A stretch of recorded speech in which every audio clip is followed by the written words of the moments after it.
Assalamualaikum warahmatullahi wabarakatuh. Perkenalkan, nama saya Jihan Amira Rifandina, NIM 309020000122.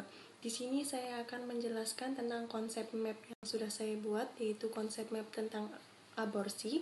Nah, di sini saya akan menjelaskan tentang pengertian aborsi, etiologi aborsi, dan patologi aborsi. Baik, saya mulai.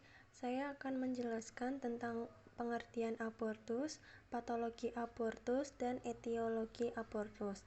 Pengertian dari abortus dibagi menjadi dua, yaitu menurut Wigjosastro tahun 2000 dan menurut Hecker dan Moore tahun 2000.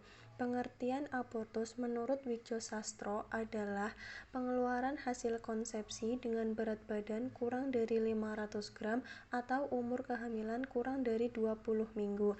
Sedangkan pengertian abortus menurut Hecker dan Moore adalah gugurnya suatu kehamilan secara tidak diduga-duga, tidak terencana, spontan, sebelum janin cukup berkembang untuk bertahan hidup di luar kandungan. Kemudian, patologi dari abortus. Pada awal abortus, terjadilah perdarahan dalam desi-2 basalis, kemudian diikuti oleh nekrosis jaringan di sekitar. Kemudian, patologi dari abortus. Pada awal abortus terjadilah perdarahan dalam desi-2 basalis, kemudian diikuti oleh nekrosis jaringan di sekitarnya. Hal tersebut menyebabkan hasil konsepsi terlepas sebagian atau seluruhnya, sehingga merupakan benda asing dalam uterus. Keadaan ini menyebabkan uterus berkontraksi untuk mengeluarkan isinya.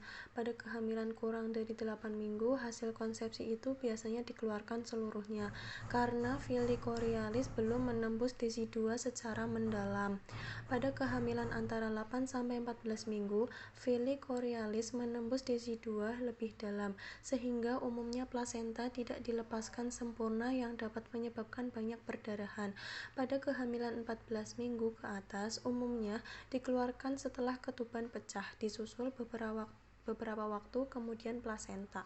Perdarahan tidak banyak jika plasenta segera terlepas dan dengan lengkap. Hasil konsepsi pada abortus dapat dikeluarkan dalam berbagai bentuk.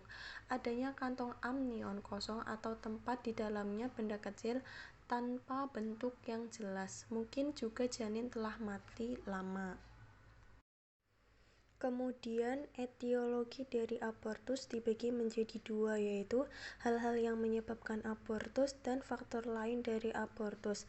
Hal-hal yang menyebabkan abortus yaitu 1. Kelainan pertumbuhan hasil konsepsi. Ini dapat menyebabkan kematian janin atau cacat. Kemudian, kelainan pada plasenta. Endarteritis dapat terjadi dalam villi chorioalis dan menyebabkan oksigenasi plasenta terganggu, sehingga menyebabkan gangguan pertumbuhan dan kematian janin.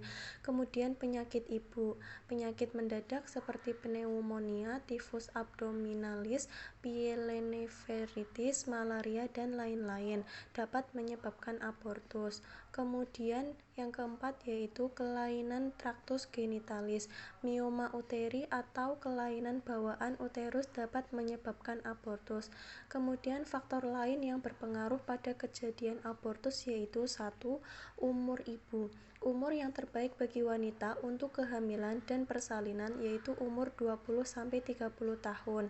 Resiko abortus spontan semakin meningkat dengan semakin lanjutnya usia ibu dan ayah. Kemudian, mungkin itu saja yang dapat saya sampaikan. Apabila ada kesalahan, mohon dimaafkan. Semoga bermanfaat bagi kita semua yang sudah membaca dan mendengarkannya. Wabillahi taufik wal hidayah. Wassalamualaikum warahmatullahi wabarakatuh.